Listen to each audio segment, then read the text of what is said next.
ఓం శాంతి 23/1/1976 అవ్యక్త బాప్దాద యొక్క మధుర మహావాక్యాలు.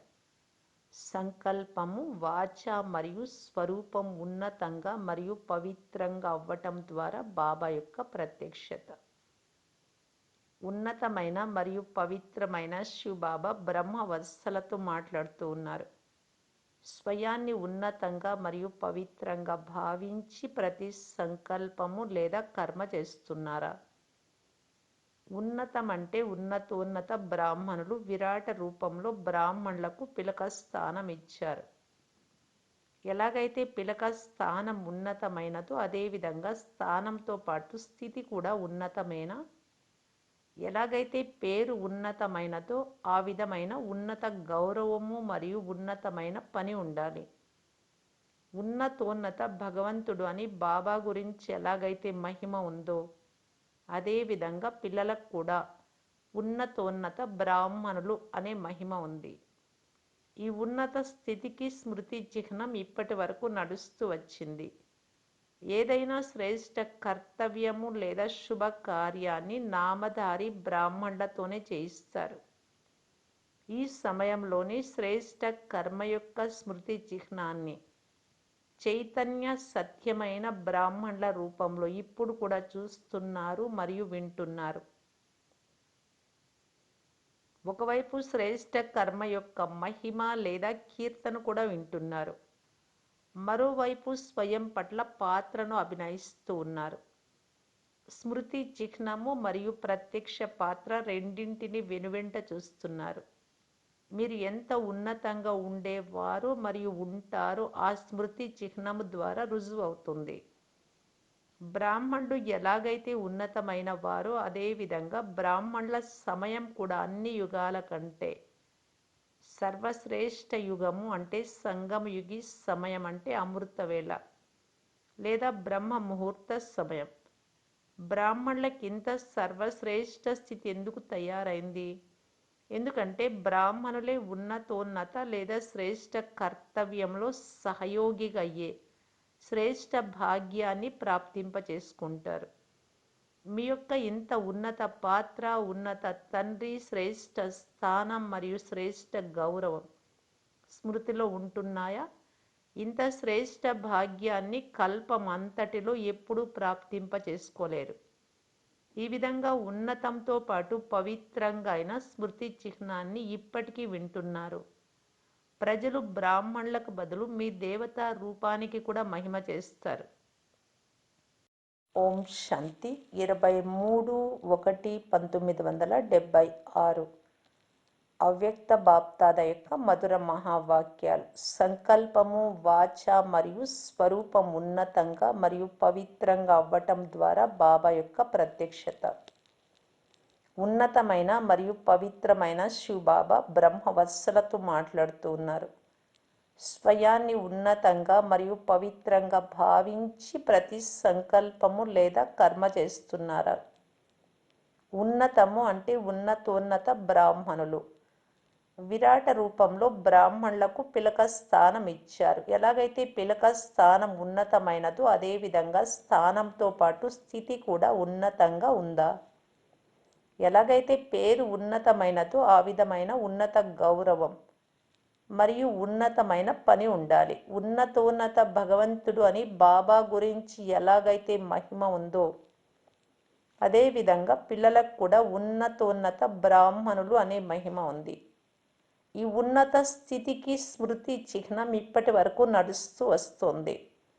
ఏదైనా శ్రేష్ఠ కర్తవ్యం లేదా శుభ కార్యాన్ని నామధారి బ్రాహ్మణులతోనే చేయిస్తారు.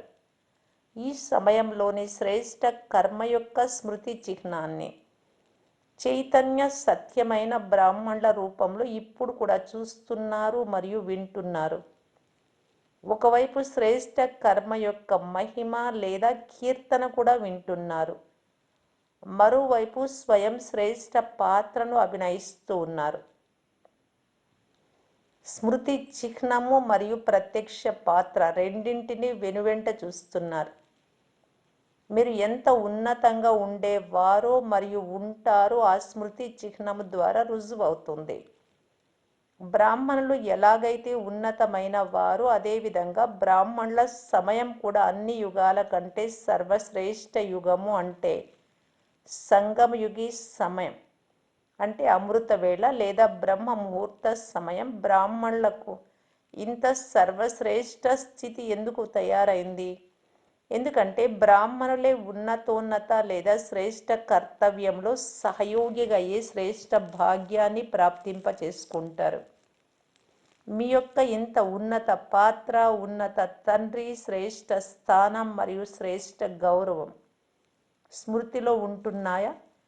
ఇంత శ్రేష్ఠ భాగ్యాన్ని కల్పమంతటిలో ఎప్పుడు ప్రాప్తింప చేసుకోలేరు. ఈ విధంగా ఉన్నతంతో పాటు పవిత్రంగా అయిన స్మృతి చిహ్నాన్ని ఇప్పటికీ వింటున్నారు. ప్రజలు బ్రాహ్మణులకు బదులు మీ దేవతా రూపాన్ని కూడా మహిమ చేస్తారు. ఉన్నత స్థితి యొక్క మహిమ ఏమిటి? కమల నయనాలు, కమల హస్తాలు, ముఖ కమలం. ఈ రూపంలో ఇప్పటికి కూడా మహిమ చేస్తూ ఉన్నారు కనుక ఇప్పుడు ప్రత్యక్షంగా పరిశీలించుకోవాలి. ప్రతి కర్మేంద్రియము కమలం సమానంగా అతీతంగా అయిందా? కమలం సంబంధ సంప్రదింపుల్లో ఉంటూ కూడా అతీతంగా ఉంటుంది. అదేవిధంగా కర్మేంద్రియాలు కర్మ మరియు కర్మఫలం యొక్క సంప్రదింపుల్లోకి వస్తూ అతీతంగా ఉంటుందా? అంటే దేహము మరియు దేహ సంబంధాలు మరియు ఈ పాత దైహిక ప్రపంచం యొక్క ఆకర్షణలకు అతీతంగా ఉంటున్నాయా? ఏ కర్మేంద్రియం యొక్క రసన అనగా చూడాలి అని, వినాలి అని లేదా మాట్లాడాలి అని, ఇలాగే కర్మేంద్రియము తనకు వశీభూతం చేసుకోవడం లేదు కదా. వశీభూతం అవ్వడం అంటే పవిత్రులకు బదులు భూతంగా అవ్వడం. భూతంగా అయిపోతే భూతాల కర్తవ్యం ఏమిటి? దుఃఖించడం మరియు దుఃఖ పెట్టడం. ఉన్నత బ్రాహ్మణుల నుండి శూద్రులుగా అవుతున్నారు. అందువలన నేను ఉన్నతమైన మరియు పవిత్రమైన ఆత్మను అని సదా స్మృతిలో ఉంచుకోండి. ఎప్పుడైతే నేను ఉన్నతమైన పవిత్ర ఆత్మను అనేది ప్రత్యక్ష రూపంలో ఉంటే, అంటే సంకల్పము మరియు స్వరూపంలో కూడా స్మృతి ఉంటుందో, అప్పుడే ప్రత్యక్షత సంవత్సరాన్ని జరుపుకోగలరు. ఎంతవరకు స్వయం ఉన్నతంగా మరియు పవిత్ర స్వరూపంగా అవ్వరు అంతవరకు ఉన్నతోన్నతమైన బాబాను ఏ విధంగా ప్రత్యక్షం చేయగలరు? స్వయంలో బాబా సమానమైన గుణాలు మరియు కర్తవ్యాన్ని ప్రఖ్యాతి చేయడమే బాబాను ప్రత్యక్షం చేయటం. ఉన్నతమైన పని ద్వారానే ఉన్నతమైన బాబాకు పేరు వస్తుంది. మీ ఆత్మిక మూర్తి ద్వారా ఆత్మిక తండ్రిని ప్రత్యక్షం చేయాలి. ప్రతి ఆత్మ, ప్రతి బ్రాహ్మణ ఆత్మలో బ్రహ్మ బాబాను చూడాలి. రచన తన ద్వారా రచయితను చూపించాలి. ప్రతి ఒక్కరి నోటి నుండి స్వయం భగవంతుడు వీరిని ఇంత అదృష్టవంతులుగా తయారు చేశారు అనే మాట రావాలి. ప్రతి ఒక్కరి అదృష్టం బాప్దాద యొక్క చిత్రాన్ని ప్రసిద్ధి చెయ్యాలి. ప్రతి ఒక్కరూ స్వయాన్ని దివ్యమైన స్వచ్ఛమైన దర్పణంగా తయారు చేసుకోండి. ఆ దర్పణం ద్వారా అనేకులకు బాప్దాద సాక్షాత్కారం అవ్వాలి. సాక్షాత్తు బాబా సమానమైన స్థితియే బాబాను సాక్షాత్కారం చేయించగలదు. ప్రత్యక్షత సంవత్సరం జరుపుకోవడము అంటే స్వయాన్ని బాబా సమానంగా తయారు చేసుకోవడం. ఈ స్థూల సాధనాలు నిమిత్త మాత్రపు సాధనాలు. సిద్ధి స్వరూపమే సదాకాలిక సాధనం.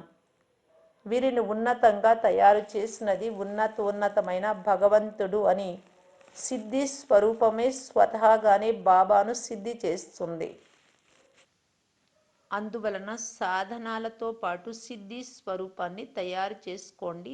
సంకల్పం, వాచ మరియు స్వరూపం మూడు ఉన్నతంగా మరియు పవిత్రంగా ఉండాలి. ఉత్సాహ ఉల్లాసాలు, శ్రేష్ఠ సంకల్పము, శ్రమ మరియు సంలగ్నతను చూసి హర్షిస్తున్నారు కూడా.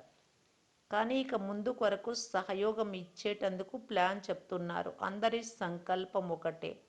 ఒకే సంకల్పంలో మహాశక్తి ఉంటుంది. ఏకరస స్థితిలో ఈ సంకల్పాన్ని స్వరూపంలోకి తీసుకురండి. కల్పకల్పము విజయం యొక్క అదృష్ట చిత్రానికి ఇప్పటికీ మహిమ ఉంది మరియు స్థిరంగా ఉంది. మంచిది. ఈ విధంగా మీ అదృష్టం ద్వారా బాప్దాద యొక్క చిత్రాన్ని చూపించే వారికి, సదా కమలం సమానంగా అల్పకాలిక ఆకర్షణల నుండి అతీతంగా ఉండేవారికి, బాబా సమానంగా ఉన్నతమైన మరియు పవిత్రమైన స్వమానంలో స్థితుల్లో ఉండేవారికి, ప్రతి ఆత్మలో బాబా యొక్క స్నేహాన్ని, స్వరూపాన్ని మరియు సంబంధాన్ని ప్రత్యక్షం చేసేవారికి, సర్వశ్రేష్ఠ ఉన్నతోన్నత బ్రాహ్మణులకు ఉన్నతోన్నతమైన బాప్దాద యొక్క ప్రియ స్మృతులు మరియు నమస్తే. సెకండ్ పార్ట్, అంతిమ స్థితి యొక్క పురుషార్థం. అతీతమైన వ్యాయామం డ్రిల్లు నేర్పించేవారు, సుఖశాంతి దాత, సర్వుల మనోకామనలు పూర్తి చేసే దివ్య జ్యోతిర్బిందు స్వరూప శివబాబా మాట్లాడుతూ ఉన్నారు. ప్రత్యక్షత సంవత్సరం జరుపుకోవటానికి బాప్దాదాను వార్తాపత్రికల ద్వారా, కార్డుల ద్వారా విశేష రూపంలో ప్రత్యక్షం చేయడానికి ప్రయత్నించారు. ఇవి కూడా సేవకు అవసర సాధనాలు, కానీ ఈ వార్తాపత్రికలు లేదా కార్డులు మొదలైనవి రోజు చూస్తారు, చదువుతారు, వింటారు, ఆ తర్వాత అది స్మృతిలో నిండిపోతుంది. సమాప్తి అని అయితే అనకూడదు, ఎందుకంటే సమయానికి ఆ స్మృతి స్వరూపంలోకి వస్తుంది. అందువలన సమాప్తి అని అనకూడదు, నిండింది అని అనాలి. వీటి ద్వారా కూడా భూమిలో ఎంతో కొంత అయినా స్నేహము మరియు పరిచయం యొక్క నీరు అయితే పడింది. కానీ ఆ బీజం నుండి ప్రత్యక్షత ఫలం ఎలా వస్తుంది? నీరైతే వేశారు, ఎందుకు వేశారు? ఫలం కోసం. కానీ ఆ ఫలం ఎలా వస్తుంది అంటే సంకల్పం ప్రత్యక్ష స్వరూపంలోకి ఎలా వస్తుంది? దీని కొరకైతే సదాకాలికంగా ఇక కార్డులు ముద్రిస్తూనే ఉండరు కదా. ఈ రోజుల్లో ఎక్కువ మంది ఆత్మల కోరిక ఏమిటి? సుఖశాంతులు పొందాలి అనే కోరిక అయితే ఉంది, కానీ విశేషంగా భక్తాత్మల కోరిక ఏమిటి? వారు విశేష భక్తాత్మలు, వారి కోరిక ఏమిటి? ఎక్కువ మంది భక్తుల యొక్క కోరిక ఏమిటి అంటే ఒక్క సెకండు అయినా ప్రకాశాన్ని చూడాలి, సాక్షాత్కారం చేసుకోవాలి అని. మరైతే ఆ కోరిక ఎలా పూర్తి అవుతుంది? వారి కోరిక పూర్తి అయ్యే సాధనం బ్రాహ్మణుల యొక్క నయనాలు. ఈ నయనాల ద్వారా బాబా యొక్క జ్యోతి స్వరూపం సాక్షాత్కారం అవ్వాలి. ఈ నయనాలు నయనాలుగా కనిపించవు, రెండు కాంతి గోళాలుగా కనిపిస్తాయి. ఆకాశంలో నక్షత్రాలు ఎలా మెరుస్తాయో అలాగే ఈ కళ్ళు సితారాల వలె మెరుస్తూ కనిపించాలి. కానీ అలా ఎప్పుడు కనిపిస్తాయి అంటే స్వయం ప్రకాశ స్వరూపంలో స్థితులైనప్పుడు. కర్మలో కూడా లైట్గా అంటే తేలికగా మరియు స్వరూపంలో లైట్గా, స్థితి కూడా లైట్గా ఉండాలి. ఎప్పుడైతే ఇటువంటి పురుషార్థం స్థితి స్మృతి విశేషాత్మలకు ఉంటుందో, ఆ విశేషాత్మలను చూసిన పురుషార్థులందరికీ కూడా ఇదే పురుషార్థం ఉంటుంది. మాటి మాటికి కర్మ చేస్తూ పరిశీలించుకోండి, కర్మలో తేలికతనం ఉందా? కర్మ యొక్క బరువు లేదు కదా, కర్మ భారం తన వైపు లాక్కుంటుంది. ఒకవేళ కర్మలో ఆ భారం లేకపోతే, అది తన వైపు లాగకపోతే అది కర్మయోగంలోకి పరివర్తన అవుతుంది. ప్రత్యక్షత సంవత్సరం జరుపుకోవాలి అనే స్వరూపం మరియు సాధనాలు ఇవన్నీ అందరి బుద్ధిలో ఉన్నాయా? అటువంటి ప్లాన్ తయారు చేస్తారు కదా, సాకారంలో చూశారు. ఎంతగా అతి కర్మలోకి వచ్చిన బ్రహ్మబాబా, విస్తారంలోకి వచ్చిన, రమణీయతలోకి వచ్చిన, సంబంధ సంపర్కంలోకి వచ్చిన అంతగాని అన్నింటికి అంతే అతీతంగా అయిపోయేవారు. సంబంధంలో లేదా కర్మలోకి రావడం ఎంత సహజమో అతీతంగా అవ్వడం కూడా అంతే సహజం అనిపించాలి. మీరు కూడా ఇటువంటి అభ్యాసం చేయాలి. సమయం అతిగా ఉన్నప్పుడు సెకండ్ కూడా అతిగా వెళ్తుంది. ఇప్పుడిప్పుడే అతి, ఇప్పుడిప్పుడే అంతం. ఇదే అంతిమ సంవత్సరం యొక్క లేదా అంతిమ స్థితి యొక్క పురుషార్థం. అటువంటి ప్లాన్ తయారు చేయండి. ఇదే అతి మరియు అంతం యొక్క వ్యాయామం. దీనిని ప్రయత్నిస్తూ ఉండండి. ఇప్పుడిప్పుడే అతి సంబంధంలోకి రావాలి, మరలా ఇప్పుడిప్పుడే అంతగా అతీతంగా అయిపోవాలి, లైట్ హౌస్లో లీనం అయిపోవాలి. లైట్ హౌస్ అంటే మీ జ్యోతి దేశం. ఇప్పుడిప్పుడే ఇక్కడ కర్మక్షేత్రంలోకి రావాలి, మరలా ఇప్పుడిప్పుడే పరంధామానికి వెళ్ళిపోవాలి. మాతలతో మధుర సంభాషణ చేస్తున్న సమయంలో చెప్పిన అవ్యక్త బాప్దాద యొక్క మధుర మహావాక్యాలు. దుఃఖము లేదా గ్లానిలో కూడా కళ్యాణం ఉంది. బాప్దాదాకు ఆది నుండి మాతలంటే విశేష స్నేహం. యజ్ఞ స్థాపనలో కూడా విశేషంగా ఎవరి పాత్ర ఉంది, నిమిత్తంగా ఎవరయ్యారు,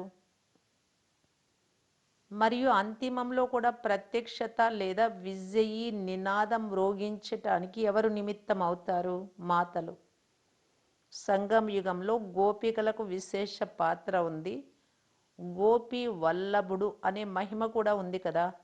మాతలకు సదా ఇదే కోరిక ఉంటుంది, శ్రేష్టమైన వారు నన్ను స్వంతం చేసుకోవాలి, మంచి వరుడు లభించాలి, మంచి ఇల్లు లభించాలి అని. మరి బాబాయే వచ్చి తన వారిగా చేసుకున్నారు అంటే ఇంకేం కావాలి. కళ్యాణకారి యుగంలో ఏవైనా పరిస్థితులు వస్తే ఆ పరిస్థితులు చూడకుండా, వర్తమానం చూడకుండా, వర్తమానంలో ఉన్న భవిష్యత్తును చూడండి. ఎవరైనా దుఃఖం ఇస్తున్నారు లేదా నిందలు చేస్తున్నారు అనుకోండి, అందులో కూడా నా కళ్యాణం ఉంది అని అనుకోండి. అందులో ఉన్న కళ్యాణం ఏమిటి అంటే ఆ దుఃఖము లేదా గ్లాని సుఖదాత యొక్క స్మృతికి దగ్గరగా తీసుకువెళ్తుంది. అంటే బాబానప్పుడు ఇంకా ఎక్కువగా గుర్తు చేసుకుంటారు అంటే బాబాకు దగ్గరగా అయినట్టు. బాహ్య రూపంతో చూడకండి, కళ్యాణ రూపంతో చూడండి. అప్పుడు ఏ పరిస్థితి కఠిన పరిస్థితిగా అనిపించదు. దీనితో మీ ఉన్నతి చేసుకోగలరు. ఈ మురళి యొక్క సారం. ఒకటి, భక్తుల కోరిక ఒక్క సెకండ్ అయినా లైట్ను చూడాలి అని. దానిని పూర్తి చేసే సాధనం బ్రాహ్మణులైన మీ కళ్ళు. ఈ నయనాలు నయనాలుగా కాదు, కాంతి గోళాలుగా కనిపించాలి. దీని ద్వారా బాబా జ్యోతి స్వరూపం సాక్షాత్కారం అవ్వాలి. అంతిమ స్థితికి రెండవ పాయింట్, ఇదే పురుషార్థం. ఇప్పుడిప్పుడే అతి మరియు ఇప్పుడిప్పుడే అంతం. ఏ విధంగా అయితే కర్మలోకి సంబంధంలోకి రావడం సహజమో అదేవిధంగా అతీత అవ్వడం కూడా సహజంగా ఉండాలి. 3, ఎటువంటి దుఃఖం వచ్చినా గ్లాని జరిగినా దానిలో కూడా మీ కళ్యాణం అని భావించండి. ఈ దుఃఖము లేదా గ్లాని కూడా సుఖదాత యొక్క స్మృతికి సమీపంగా తీసుకువెళ్తుంది. ఓం శాంతి.